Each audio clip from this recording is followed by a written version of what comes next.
Hello and welcome. My name is Dixon Land, and today my guest is Ace Collins. Ace has authored over 60 books and sold 2.5 million copies. Ace, thanks for being here today. Always a joy to be with you, Dixon. Your latest book, Hollywood Lost, goes on sale April 21st. Tell us a little bit about the book and maybe how it's a little different compared to your other ones. It's a mystery whodunit, but it's set in 1936 in Hollywood, and I was able to frame it against the backdrop of a Hollywood lot. I've always wanted to do that because it's so hard to differentiate between illusion and fact, and therefore on that lot, they all get mixed together, and really no one knows what's going on. You have to have some kind of mystery, so I introduce a serial killer who's haunting starlets on the back lot, and you have all of these different suspects. Well, then you turn around with a studio executive who's going to make money off of it. And so it gave me kind of the intricacy of working in a period of time that's very interesting, and at the same time presenting a mystery whodunit that's pretty much like people are used to seeing when they read my material. Right. Let's talk a little bit about some of the different characters within the book. The first one, Jacob Yates, one of those characters. Describe him a little bit. Hard-driven studio exec who lives and breathes for money, takes advantage of the power he has, lords that power over other people, looks at himself as a god in his own world. And when things start to fall apart, when he starts to lose control, you see the man coming apart as well. And it's fascinating to watch a guy who's always been in charge lose control. So that's one of the reasons I wanted to introduce him into this book. Now, the cop Barrister. You already say, talk a little bit about Barrister and who he is and kind of the role that he plays in the novel. I think Barrister is kind of the glue in some ways that holds it together because he's the cop. He sees through to a certain degree the illusion, but he also recognizes the politics that are going on. He realizes there are certain buttons he can't push. There are certain places he won't be allowed to go into because Hollywood is, the largest employer in Hollywood, in Los Angeles. He cannot go into those worlds unless he's got real facts. So he's handcuffed, a cop that is handcuffed, if you will, and a cop that doesn't like to be that way. How's he going to basically shift the game where he has the power? And so it becomes a, if you will, studio boss versus homicide cop chess match going on to see who can counter who. And Barrister's one of those people that's always debating between illusion and reality.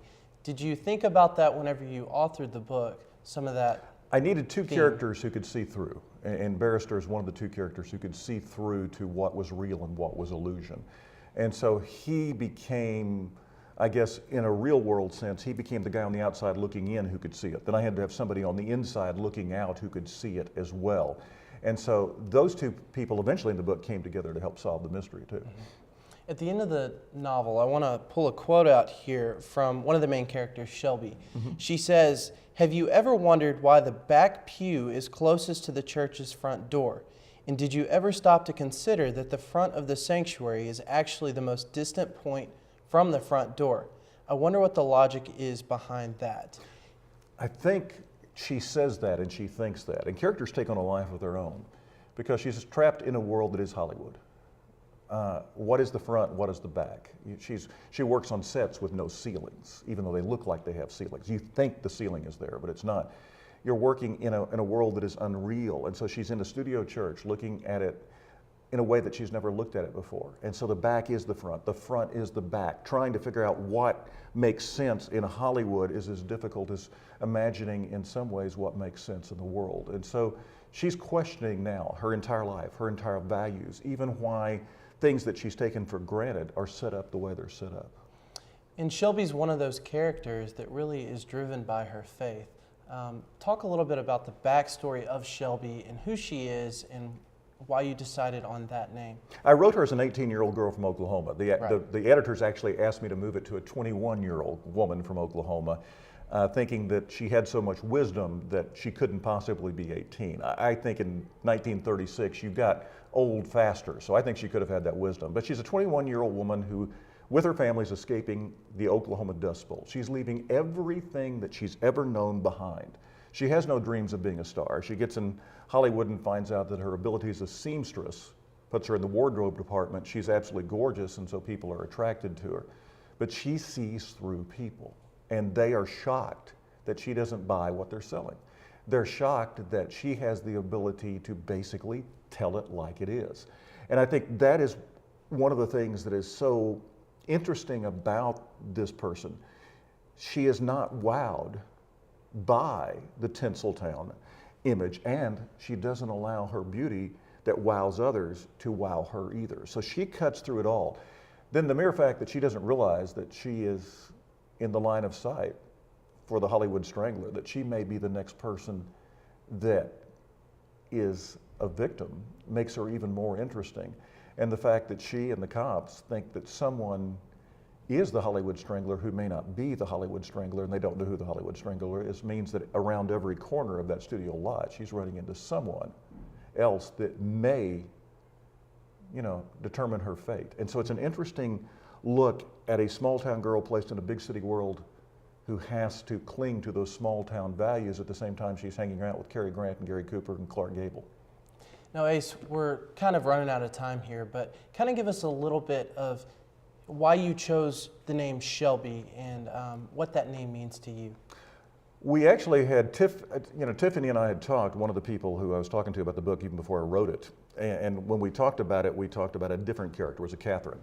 And I changed it to Shelby because of the impact that Shelby Seabaugh, who was here at Ouachita, had on my life. She died about a year ago.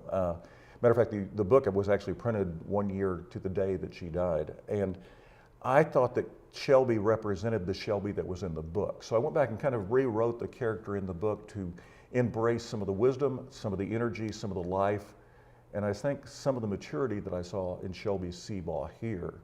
And therefore dedicated the book to Shelby Seabaugh because she really was a light that rolled into my world, and it's a light that, even though she died last year, will not dim. It's still there. And I wanted this character to have that same kind of light in this book as well. Right. Last question here. With Shelby, is there just like a favorite 15-second story that you have of Shelby, something that you can think of? I remember Shelby in our house in front of our 1957 Wurlitzer jukebox playing a song by Whitney Houston called "I Want to Dance with Somebody," and she was swaying back and forth, and I think it captured the image because when she was doing it, everybody else tended to disappear in my mind. I watched her do that, and there was a joy and an attitude. The other thing I remember about Shelby is she walked into a room with an aw shucks attitude, but in spite of that aw shucks attitude, don't look at me, don't notice me, everybody else in the room disappeared when she walked in. Shelby became the most beautiful person in that room, and that was a radiance that shined from inside out. So that every time I saw Shelby, I was amazed that everybody else disappeared. Well, Ace, I want to thank you for being on the broadcast today. You bet. Always a pleasure, Dixon.